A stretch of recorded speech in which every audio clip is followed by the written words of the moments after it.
नमस्कार दोस्तों, मैं अंजलि श्रीवास्तव शिक्षांजलि चैनल के थ्रू आपका शब्द निर्माण की तीसरी क्लास लेके आए हैं। ठीक है, आज हम लोग क्या पढ़ेंगे? आज हम लोग रचना के आधार पे शब्द भेद पढ़ेंगे। अभी तक हम लोगों ने क्या पढ़ा था? शब्द के भेद अर्थ के आधार पे, जिसमें एकार्थी, अनेकार्थी, पर्यायवाची, विपरीत शब्द और आपके समानभाषी शब्द पढ़े थे। उसके बाद हम लोगों ने उत्पत्ति के आधार पे पढ़े तत्सम, तद्भव, देशज, विदेशज और संकर शब्द। आज हम लोग रचना के आधार पे शब्द भेद पढ़ेंगे। रूढ़, यौगिक, योग रूढ़ शब्द। ठीक है, रूढ़ शब्द कौन से होते हैं?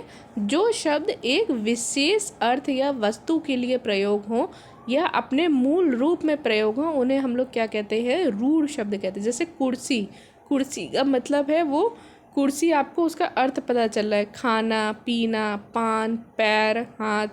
तो मेज़, किताब, घास, पशु, इन सब का आपको अर्थ पता है और ये मूल रूप में ऐसे ही यूज़ होते हैं आपके हिंदी भाषा में। उन्हें हम लोग रूढ़ शब्द कहते हैं। ठीक है, उसके बाद यौगिक शब्द आते हैं।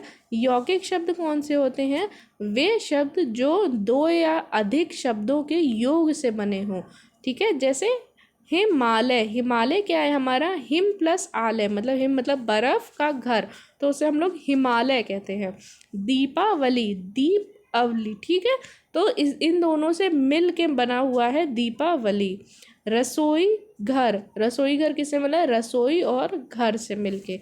इनको हम लोग यौगिक शब्द कहते हैं, जो दो से अधिक शब्दों से मिल के बने हुए हों। ठीक है, योग रूढ़ शब्द, जो शब्द दो शब्दों के मेल से बना हो परंतु किसी अन्य अर्थ के लिए प्रयुक्त हो। जैसे कि चारपाई।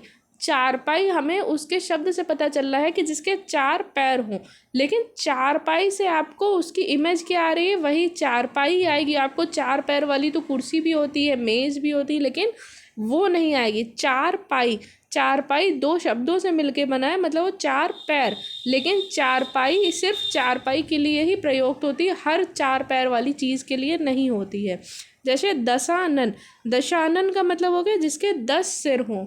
तो 10 सिर का क्या मतलब हो गया? 10 सिर वाला, तो मतलब आपको पता है दशानन सिर्फ हम लोग रावण के लिए ही प्रयोग करते हैं, ये उसके लिए ही प्रयोग होता है दशानन, वो उसी के अर्थ में होता है। नीलकंठ, नीलकंठ का क्या अर्थ होता है हमारा? जिसका कंठ नीला हो। शंकर जी, नीलकंठ किनको कहते हैं? शंकर जी के लिए ही प्रयुक्त होता है। ठीक है, तो ये भी हमारे रॉक रूट शब्द, मतलब इनको भी दो शब्दों से मिल के बने हैं, परंतु ये किसी एक अर्थ को ही बताते हैं, इसे अन्य अर्थ के लिए ही प्रयुक्त होते हैं।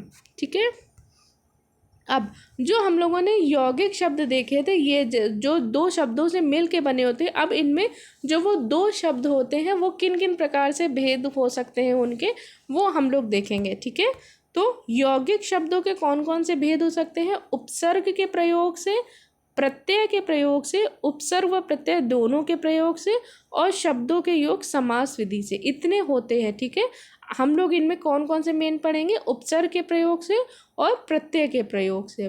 ठीक है, तो उपसर्ग क्या होता है? वे शब्दांश जो किसी शब्द के आरंभ में लगकर उनके अर्थ में विशेषता लाते हैं तथा उनका अर्थ बदल देते हैं, उन्हें क्या कहते हैं? हम लोग उपसर्ग कहते हैं। ठीक है, उपसर्ग क्या हो गए? जो कि पहले लगते हैं।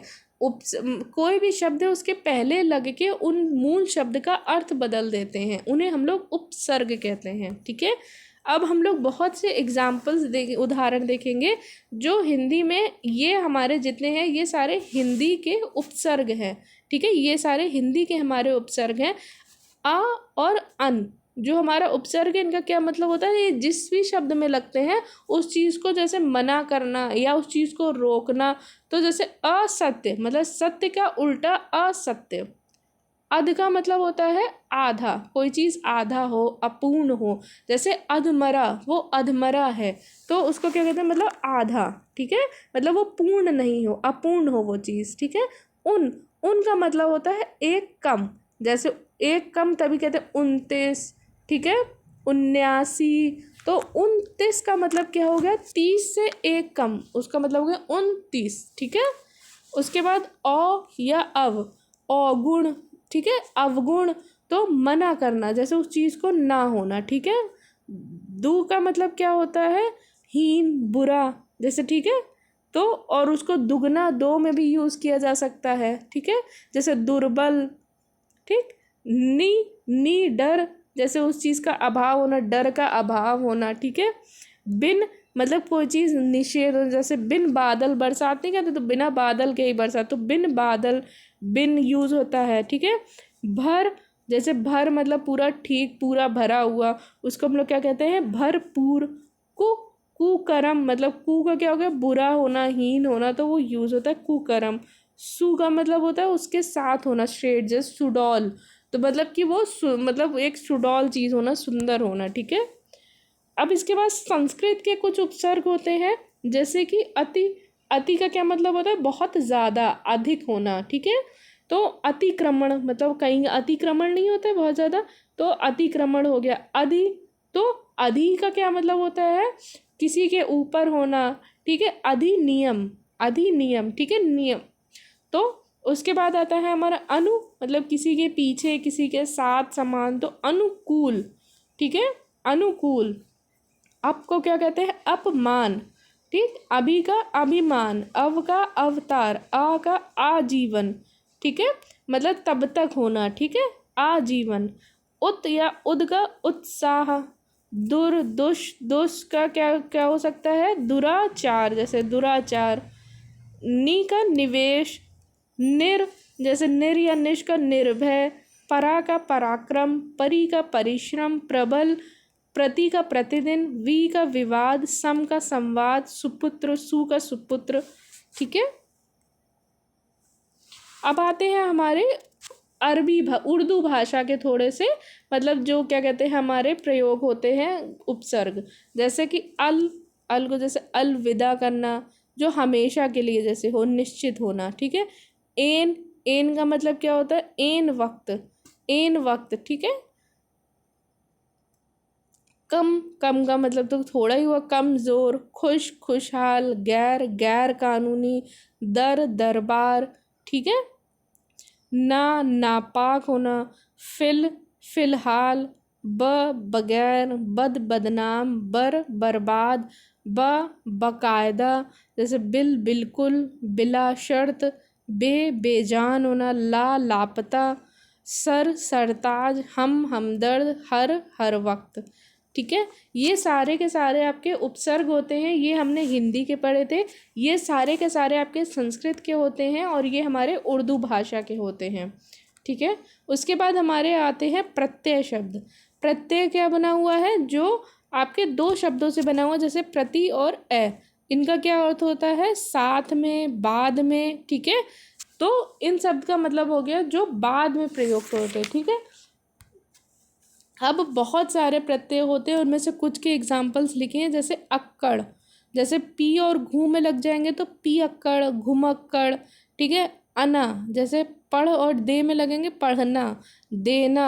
आ, जैसे मेल और बैठा में मेल में लगेगा तो मेला, बैठा, एरा, ठीक है। तो लूट में लुटेरा, बस में बसेरा, हारा, तो लकड़ी हारा, लकड़ हारा, पानी पनिहारा। इया में जैसे चूहिया, बेटा में बिटिया, ठीक है। आब में गुलाब, जुलाब, ठीक है। जुल का मतलब क्या कहता है, जुलाब, ठीक। ई अगर प्रयुक्त होता है तो रिश्तेदार, तो रिश्तेदारी, दोस्त तो दोस्ती, ठीक है। तो ये हमारे हो गए कौन से, उपसर्ग और प्रत्यय।